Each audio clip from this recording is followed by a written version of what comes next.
About to go live, babe. You're live. Sweet, it says you're live.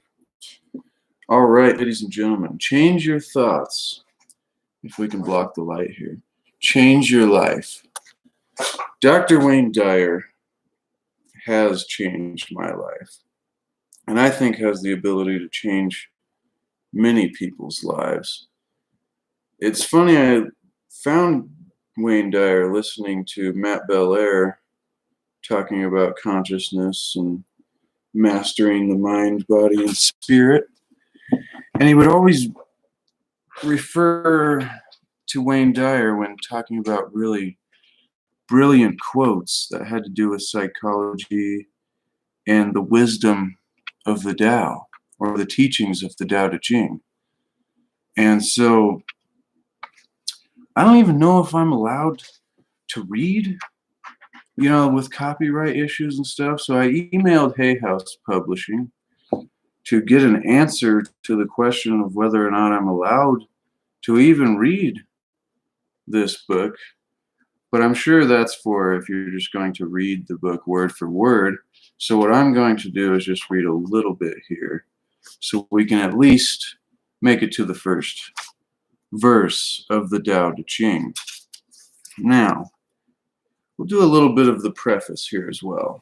Change your thoughts, change your life is the end product of my, or Dr. Wayne Dyer's, year-long journey of research, contemplation, and application of the Tao Te Ching, a book of wisdom that's been translated more than any volume in the world, with possibly the exception of the Bible. But many scholars consider this Chinese classic the ultimate discourse on the nature of existence, and it continues to be a valuable resource for achieving a way of life that guarantees integrity, joy, peace, and balance. Whew.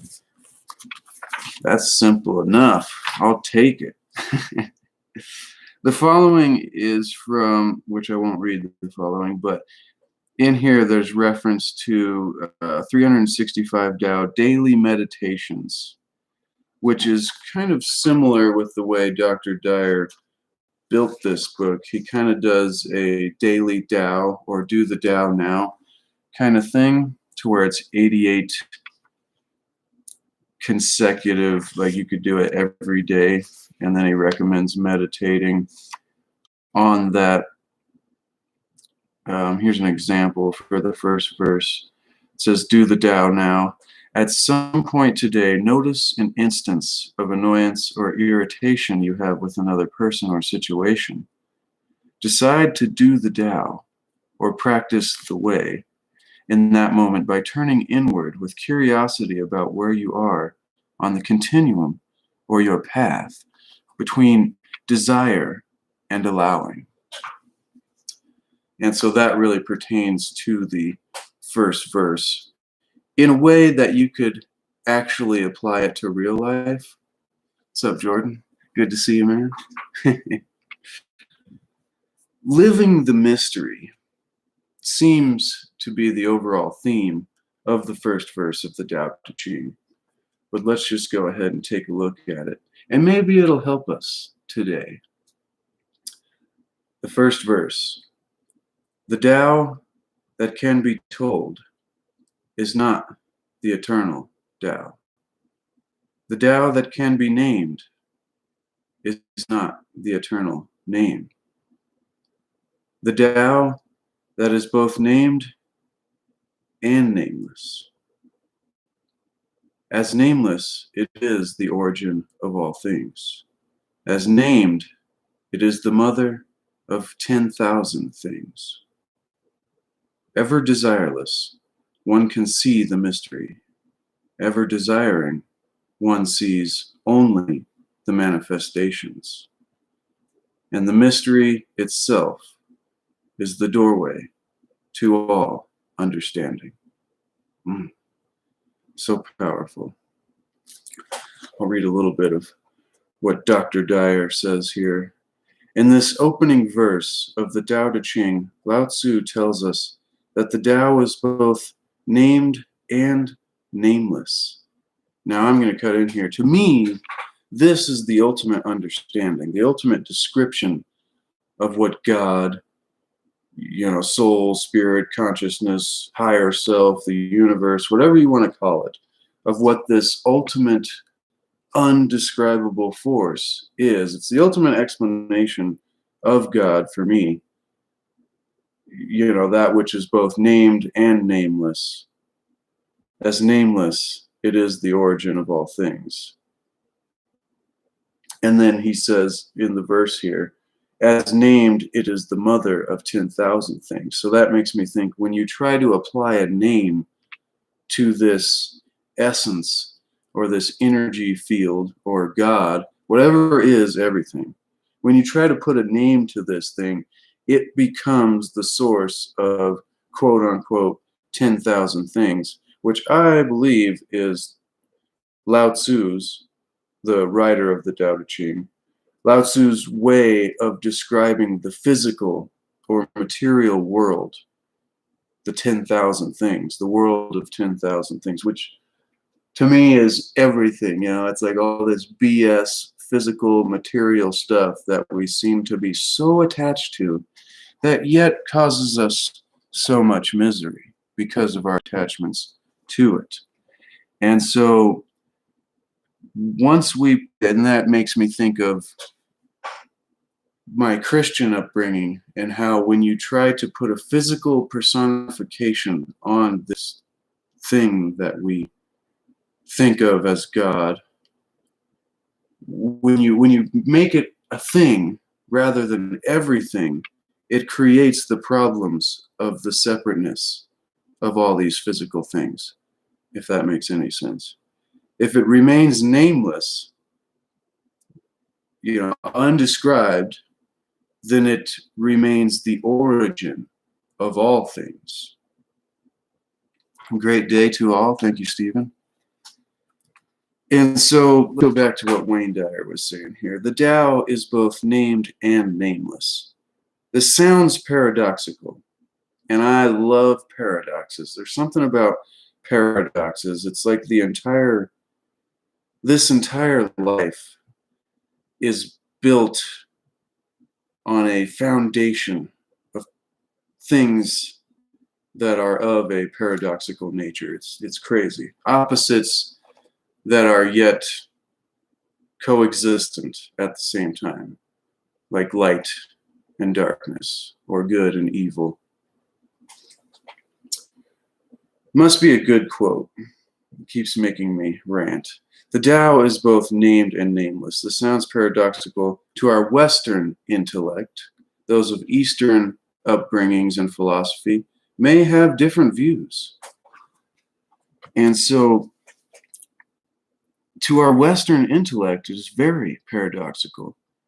Paradoxical thinking is embedded in Eastern concepts such as yin and yang, or the feminine and the masculine, and where things are comfortably described as both this and that. While we here in the West, by contrast, tend to view opposites as incompatible concepts. And exactly, learning of the Tao is fascinating. It's super interesting. And it's something I think that could take lifetimes. But we'll see how far we go. But our Western intellect seems to restrict us from allowing certain paradoxical mindsets. We seem to be stuck on this, the contradicting, the opposites of things and how they become incompatible because of their differences, rather than the relationship, like things have to be dark in order to show the light. Like this painting up here, if I can get my finger in the right point, you can't have the beautiful blue and the white snow going on without the darkness of the trees in there. And so, yeah, like thinking of two competing ideas at once. And that's a sign of brilliance, someone who can hold two opposite, opposing philosophies or ideas at the same time and consider them as a possibility equally. I think there's great wisdom in that.